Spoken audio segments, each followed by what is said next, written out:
Welcome back. During January, USA Health is encouraging you to join people across the state in its Go Teal and White campaign to raise awareness about cervical cancer. Alabama and Mississippi are currently ranked first in the country for cervical cancer mortality. Joining me in the studio is Dr. Jennifer Pierce, a gynecologist, an oncologist, a professor as well at the Mitchell Cancer Institute. And I want to thank you so much for stopping in and waiting for us to talk about this during the breaking news. Very important subject here. First, really quickly, talk about cervical cancer and just the prevalence here. Absolutely. So cervical cancer is one of those cancers that people don't feel is that common because they don't maybe know someone who's had it, but cervical cancer, pre-cancer, is more common than breast cancer. So that's 1 in 6. I always say if you know someone who's had breast cancer, you know someone who's been treated for cervical pre-cancer or cancer. It's just that nobody's talking about it. One topic that they are talking about is HPV. And that's one of the causes for cervical cancer. Yes, so we know that 99% of cervical cancer is caused by HPV, but other risk factors do apply because everybody is exposed to HPV in their lifetime, but only some people go forward to get cancer from it. Most people clear it on their own.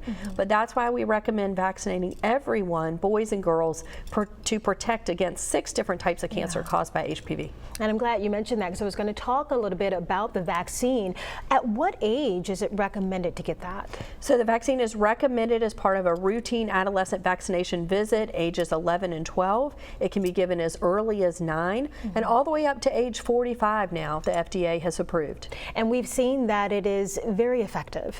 Absolutely. It's safe, it's effective, and it actually works. We are seeing 60 to 80% drops in both HPV and pre-cancer in the youngest generation that's been vaccinated. But of course we know screenings are important too when it comes to detecting cancer. Yes, when we think about those high rates of mortality in Alabama, it's not just the women aren't getting their Pap test. It's really adding to that Pap test the HPV test, which can detect cancers earlier and better, and also making sure you follow up those abnormal screenings. So getting your Pap test doesn't prevent cancer. It's getting the treatment from the detection of those abnormal cells. And all this month we are encouraging people to wear teal. I see your ribbon.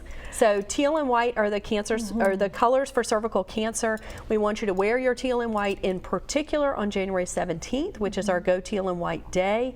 And we hope that the more folks who are wearing teal and white, you can paint your toenails teal. There you go. And go forward and show your teal proudly and remind everybody to get screened and get vaccinated. Yeah, no one wants to be #1 when it comes to mortality rates. Absolutely. We've got to do better in Alabama. This is a dangerous cancer, and the more people know, the better they can protect themselves and their family. Well, I appreciate you coming by and sharing what you know. Thank you so much for having me. We appreciate you getting the word out. Absolutely. And we're going to have this campaign on our website for you. And just keep in mind, this Friday you're invited to wear your teal and then use the hashtag on social media, Go Teal and White, to spread the word about how we can come together and help make a difference when it comes to cervical cancer. And as I mentioned, we'll have the information on our website on fox10tv.com. Look for it shortly.